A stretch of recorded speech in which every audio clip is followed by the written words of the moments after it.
Hello friends, welcome back to my channel. আশা করি সবাই ভালো আছো, আমিও ভালো আছি।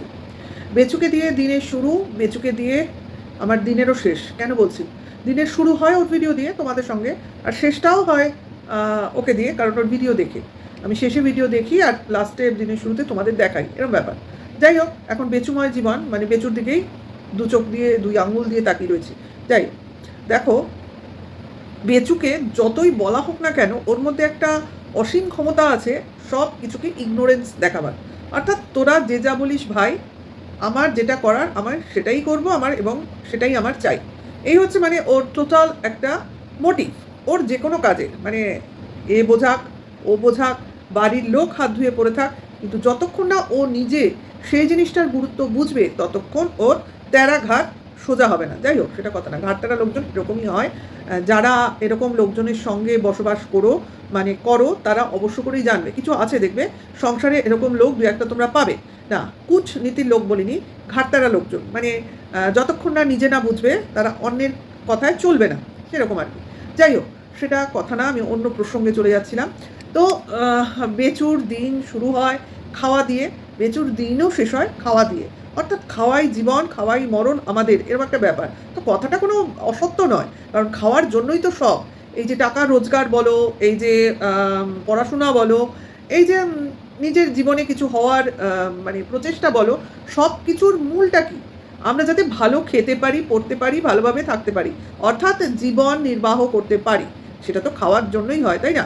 আমরা ভালো খাবো, সঠিক খাবো, পৌষ্টিক আহার নেব, আমরা ভালোভাবে সুস্থভাবে বাঁচবো।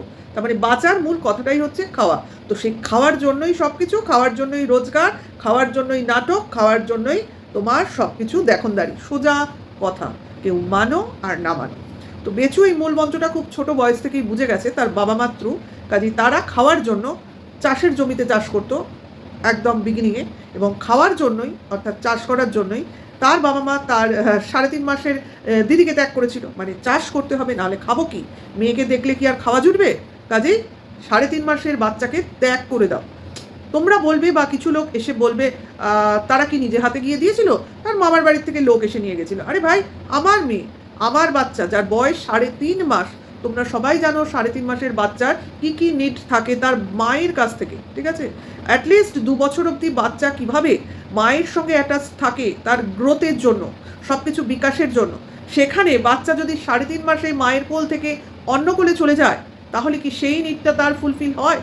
তো তার দিদির ভাগ্য, তার দিদি মাথার উপর ভগবানের আশীর্বাদের হাত রয়েছে, সে বেঁচে গেছে, ভালো আছে, ভালোভাবে নিজের জীবনটা কাটাতে পেরেছে, নিজের একটা আলাদা পরিচিতি তৈরি করতে পেরেছে, আলাদা ব্র্যান্ড মনে করে নিজেকে। মনে করার কোনো কারণ নেই, এরকমই নিজেকে এভাবেই তৈরি করেছে, অর্থাৎ অনমনীয়। তা এটা কি আর এমনি এমনি হয়েছে? পারিপার্শ্বিক পরিস্থিতি এবং তার পূর্ব পরিচিতি সব কিছু মিলিয়ে তার মানসিক গঠন এইভাবে তৈরি হয়েছে। অর্থাৎ তাকে কেউ ভাঙতেও পারবে না, কেউ মচকাতেও পারবে না। অর্থাৎ তার সঙ্গে যদি কেউ সংগ্রামে নামে, তো যে নামবে তার ক্ষতি হবে, তার কিছু হবে না। তো এরকমই হওয়া উচিত। তার জন্য কি তার ভবিষ্যৎ বা তার অতীতটা এরকম নোংরা হওয়া উচিত? না, সেটা তো উচিত নয়, সেটা কাম্যও ছিল না। সে তার মায়ের কোলে থেকে এই জীবনটা হয়তো পেত, আবার হয়তো পেতও না।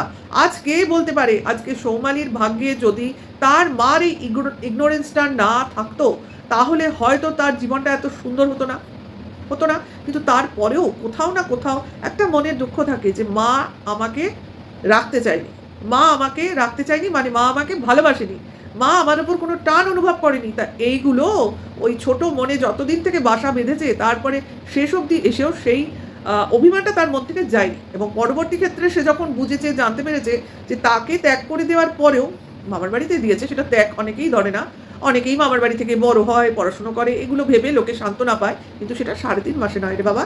3.5 মাস একটা বয়স না, সেটা একটা বয়সে যায় যে বাড়িতে বা গ্রাম্য পরিবেশে পড়াশোনা হচ্ছে না, আমি একটু পড়াশোনার জন্য বাইরে গিয়ে থাকছি।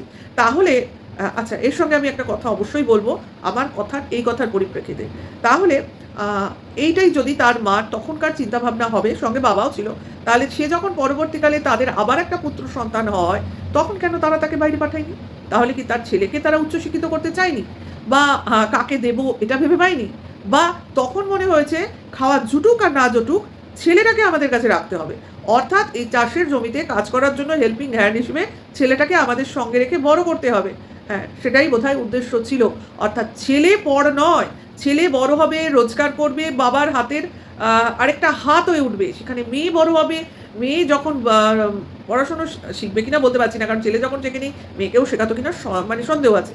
যাই হোক, সেক্ষেত্রে মেয়েকে বিয়ে করাতে গেলে একটা খরচের ব্যাপার আছে, কিন্তু ছেলের বিয়ের ক্ষেত্রে খরচ এতটাও নয়, অর্থাৎ অত দেওয়া থোয়া পড়বে না। তো অনেক কিছু ক্যালকুলেশন করেছিল তখনকার সময় বসে বেচুর বাবা মা। তো আজকে সেই ক্যালকুলেশনের জন্য তাদের এই পরিস্থিতি। হয়তো তাদের কাছে এটা অনেক বেটার পরিস্থিতি, আমরা মনে করছি কি অবস্থা, কিন্তু তারা মনে করছে এটা অনেক ভালো অবস্থা। ঠিক আছে, এবং বাইরের লোকজন তো বলে যে তাদের মেয়ে বাইরে গিয়ে যে কেরিয়ারটা করতে পেরেছে সেটা তার বাবা মা চেয়েছিল বলেই পেরেছে, একটা আলাদা পরিচিতি গড়ে তুলেছে, এবং এই তাদের মেয়ের এই পরিচিতির গড়ার পেছনে তাদের বাবা মার শিক্ষা কাজ করছে।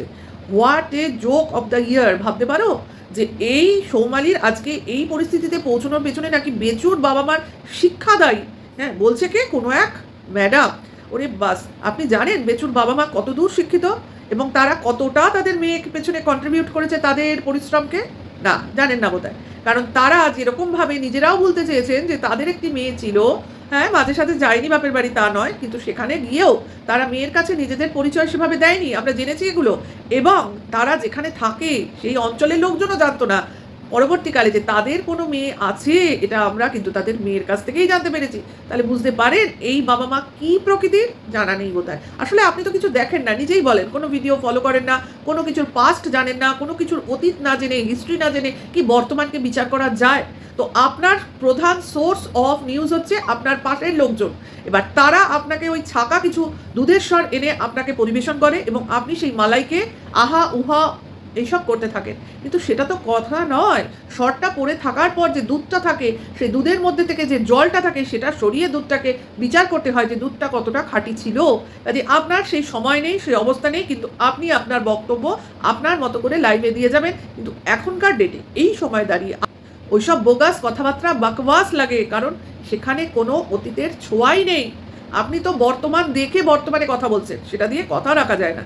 যাই হোক, যারা রাজনৈতিক নেতা তারা কিন্তু পার্টি পলিটিক্স সম্বন্ধে পুরনো ইতিহাস ঘেটে তারপর এসে বক্তব্য রাখে, কারণ যারা মার্কস, যারা লেনিন এগুলো পড়েনি তারা কি পার্টি নিয়ে কথা বলবে বলুন তো? যুদ্ধ তো বা বিদ্রোহ বা পার্টি বা পলিটিক্স বা সংগঠন, কর্মী সংগঠন, যুদ্ধ, ভেতরের যে ইনার দ্বন্দ্ব, এগুলো তো আমাদের ইতিহাস আমাদের শেখায়, এবং ভিতরের রাজনীতি এগুলো তো এখনকার তৈরি নয়, এগুলো পুরনো জিনিস। কাজেই বলে না, মানুষের যদি পাস্ট না জানতে পারি তো সেই মানুষকে আমরা বিচার করব কি করে? পাস্ট কিন্তু ভীষণভাবে প্রয়োজন। তো এইখানে আসি এইবার একটি কথা, যে কথাটা আমি বলবো বলবো করে দীর্ঘদিন ধরে বলছি। যেমন কিছু লোকের বক্তব্য হচ্ছে বাচ্চাটা তার বাবার কাছে আছে, বাবার কাছে থাকুক, বাবার কাছেই ঠিকমতো পারভারিশ পাচ্ছে। এখন অবশ্য অনেকেই লোক বলছে যেহেতু এচুর আগমন ঘটেছে, বাচ্চাটা এচুর কাছে থাকার থেকে টিনার কাছে যাওয়াই বেস্ট। কিন্তু এইসব লোকজনই বেশ কিছুদিন আগে বলতে বসেছিল যে বেচুর কাছে থাকাই ভালো, এবং এমনকি বেচুর বাবা মাও বলেছিল ছেলেটাকে যদি তার মা নিয়ে যায় তাহলে শটান ছেলেকে হোস্টেলে দিয়ে দেবে, অর্থাৎ হোস্টেলে রেখে ছেলের শিক্ষার ব্যবস্থা করবে। এবং সেটা নিয়ে গোটা ওয়াইটি তোলপাড় হয়ে গেছিল যে একটা বাচ্চা তার পরিবার পরিজন ফেলে কেন হোস্টেলে থাকবে, সে তার আত্মীয় স্বজনের মধ্যে থেকে কেন বড় হবে না? আচ্ছা, এই প্রশ্নের উত্তর তখনও দিয়েছিলাম মনে হয়, এখনও আবার দেব। আচ্ছা, একটা জিনিস আপনারা ভাববেন যে যেখানে ইউটিউবার হচ্ছে ফ্যামিলি, অর্থাৎ সবসময় মোবাইল ক্যামেরা অ্যাকশনের মধ্যে এদের জীবন, এবং এরা সবসময় সব মুহূর্তই ক্যামেরাবন্দি করে, অর্থাৎ এদের প্রাইভেসি বলে কিছু নেই। এবার খুব কম ব্লগার আছে যারা কিনা নিজেদের ছেলে মেয়েকে বাইরে রাখে, আছে, নেই একদম তা নয়, আছে, অনেকেই আছে, রেয়ার দেখায়, কারণ দেখাতে হয়। ছেলে মেয়েদের ব্লগিংয়ের মধ্যে যদি তোমরা রেগুলার বেসিস আনো, ছেলে মেয়েরও কিন্তু ওই দিকেই একটা চলে যাবে, তাহলে নিজের স্টাডির ব্যাপারে তাদের আর মনোযোগ থাকবে না। এবং এটা যদি ওরা ডে বাই ডে বুঝে ফেলে, এবং বয়স হলে ওরা বুঝবে যে এইসব ইউটিউব থেকে, এইসব ব্লগিং থেকে যে পরিমাণ ইনকাম বা অনায়াসে ইনকাম, সেরকম খাটতে লাগে না, সেরকম তোমার নলেজ লাগে না, তাহলে তাদের হায়ার স্টাডিজের প্রতি ন্যাক কমে যাবে। কাজেই এইখানে যেটা প্রয়োজন ওই বাচ্চাটার ক্ষেত্রে, এই পরিবেশের বাইরে গিয়ে কেরিয়ার তৈরি করা বা নিজেকে বাঁচানো। এইবারই এইখানে আরেকটাও কথা বলে রাখি, ঠিক একই জিনিস তোমরা এই বেচুর দিদির, নিজের দিদির ব্লগিংয়ে দেখতে পাবে। সেও কিন্তু তার ডেইলি লাইফই শেয়ার করে, তার নিজের কাজকর্ম, তার রুটিন, তার হাজবেন্ড মাঝে মধ্যে আসে, ছেলেকে প্রায় আনেই না, খুব কম, রেয়ার দেখতে পাবে ছেলেকে আনে, এবং ছেলে ম্যাক্সিমামই আসে হয়তো খাওয়ার সময়, অথবা পড়ছে কোনো প্রয়োজন, বা স্কুলে যাচ্ছে, তার টিফিন জোগাড় করছে, এই ব্যাস হয়ে গেল। ছেলের অ্যাক্টিভিটিস কিন্তু তার ভিডিওতে দেখা যায় না। সেখানে আমরা পরিষ্কার বুঝতে পারি যে মা কতটা কনসার্ন তার ছেলের পড়াশুনোর ব্যাপারে, এটা কিন্তু আমরা দেখেছি। কাজে এইরকমভাবে যদি কেউ ব্লগাররা তার ছেলে মেয়ের খেয়াল রাখে, সেখানে ওই হোস্টেলের প্রয়োজন পড়ে না, তারা নিজের কাছে রেখেই ছেলেকে মানুষ করতে পারবে। কিন্তু বেচুর পক্ষে তো সেটা করা সম্ভব নয়। বেচুর সকালে ছেলের সঙ্গে মশকরা করবে, ওই মাঝে সাঝে হাতের লেখা লেখাতে বসবে, কিংবা ছেলেকে নিয়ে কম্পিটিশনের পার্ট করবে, কিংবা ছেলেকে দোলনায় দুলিয়ে ঘুরতে নিয়ে গিয়ে প্লেগ্রাউন্ডে খেলিয়ে, মোট কথা ছেলেকে কন্টেন্ট করবে। এটা হলো বেচুর স্বভাব। কাজে এখানে ছেলেটার বাঁচার একটাই রাস্তা, এই বাড়ির পরিবেশ থেকে দূরে যাওয়া। সেখানে সবার আপত্তি যে দাদু ঠাকুমার ভালোবাসা। একটা কথা বুঝুন, পরিষ্কার কথা, এইসব ভালোবাসা কি সারা জীবন থাকবে বাচ্চাটার সঙ্গে? থাকবে না। কিন্তু বাচ্চাটার যেটা প্রয়োজন সেটা হচ্ছে একটা ভালো পরিবেশ, ভালো পড়াশুনো, যেটা তার ভবিষ্যতে নিজেকে স্ট্যাবলিশ করতে কাজে লাগবে। এখন সেটা তার বাবা মা ইউটিউবার বলে তাকেও ইউটিউবার হতে হবে এরকম তো কেউ দাসখত লিখে দেয়নি। সে তো অন্য কিছুও ডিজার্ভ করতে পারে। আর ইউটিউব যে সারা জীবন থাকবে এমনও নয়। যেমনভাবে টিকটক রইল না, আজকে যদি ভবিষ্যতে ইউটিউব না থাকে, যেরকম কিনা টিকটকের সময় টিকটকের লোকজন ভাবছিল কি করি, সেখানে তারা ইউটিউবে জায়গা পেয়েছে, ঠিক আছে। কিন্তু এর পরের পরিস্থিতি আরও, যেখানে কম্পিটিশন এরকম হাই, ছেলেমেয়েরা অনেক বেশি নিজের কেরিয়ার সচেতন, সেখানে এইরকম ইউটিউবার বা আমাদের মতো, আমরা একটা শেষ বয়সে এসে করছি বা শুরুতে যারা করছে বাচ্চা বয়সে, তাদের কি কোনো ভবিষ্যৎ বলে কিছু থাকবে? কারণ ইউটিউব কিন্তু এখন আর অতটা ইজি নেই, যেটা কিনা লকডাউন পিরিয়ডে ছিল। তো লকডাউন পিরিয়ডে যে জিনিসগুলো ছিল সেগুলো কিন্তু এখন নেই, যে যার তার ভিডিও যখন তখন ভাইরাল হয়ে প্রচুর ইনকাম হবে না। কোয়ালিটি কিছু ভিডিওস থাকবে, কিছু চ্যানেল থাকবে যেগুলো কোয়ালিটি মেনটেন করছে, বা অথবা কিছু আলাদা রকম কন্টেন্ট করছে, মানে প্রচুর খাটনি, এবং খাটনি শুধু না, তার সঙ্গে কিছু বুদ্ধিদীপ্ত মেসেজ, কিছু কন্টেন্ট, এবং প্রচুর কম্পিটিশান ভবিষ্যতে থাকবে। এত ইজি হবে না চ্যানেল তৈরি করে সেগুলোকে রান করানো, সেটা বলছি। তো সেই জন্যই বলছি, ছেলেটার ভবিষ্যৎটা এইভাবে ছেলেখেলা না করে বেচু যদি এভাবেও ভাবতো যে আমি যেটা করছি সেটা করব, আর ছেলেটাকে এসবের থেকে দূরে রাখবো, সেটা তো সে করেনি। সে ছেলেকে ভাঙিয়ে পুরোপুরি খেতে চেয়েছে, ঠিক আছে। তাহলে এইবার বলি, যারা বলছিলেন বাচ্চাটা কেন বাড়ির পরিবেশ থেকে দূরে যাবে, কেন হোস্টেলে যাবে, আমি বলছি কেন যাবে না।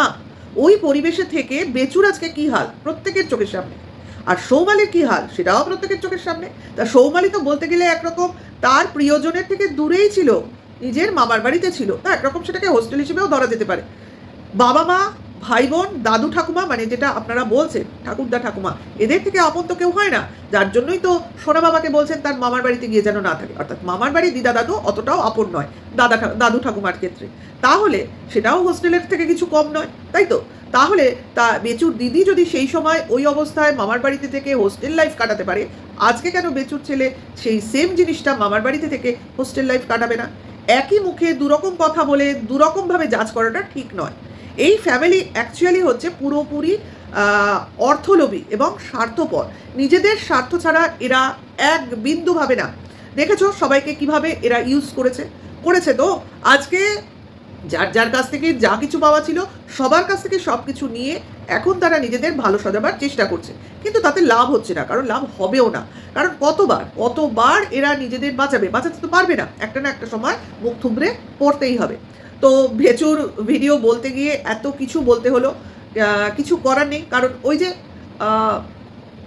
বেচুর লোক, বেচুর কর্মফল, বেচুর ফ্যামিলি সহ বেচুকে ডোবাবে, এটা কিন্তু ভবিষ্যৎ, এটা একদমই ভবিষ্যৎ। কারণ সবাই সব সময় সব সুযোগ ইউটিলাইজ করে সব সময় বেঁচে যাবে, নিজেকে সেফ খেলবে, সেফ গেম খেলে বেরিয়ে যাবে, এটা কিন্তু সবসময় সম্ভব হবে না। ভগবান বলেও কিছু বিষয় আছে যে কিনা উপর থেকে পুরো ব্যাপারটা লক্ষ্য করে এবং সবাইকে সুযোগ দেয় নিজেকে শুধরোবার, কিন্তু বেচুর তো সেই সুযোগ আসলেও আসবে বলে আমার মনে হয় না। যাই হোক, ভিডিওটা এখানে শেষ করলাম। নেক্সট ভিডিওতে খুব তাড়াতাড়ি আবার তোমাদের সঙ্গে দেখা হবে। এখনকার জন্য এইটুকু। ভালো লাগলে লাইক, কমেন্ট, শেয়ার করো। নেক্সট ভিডিও ওয়েট করো। Tata, by.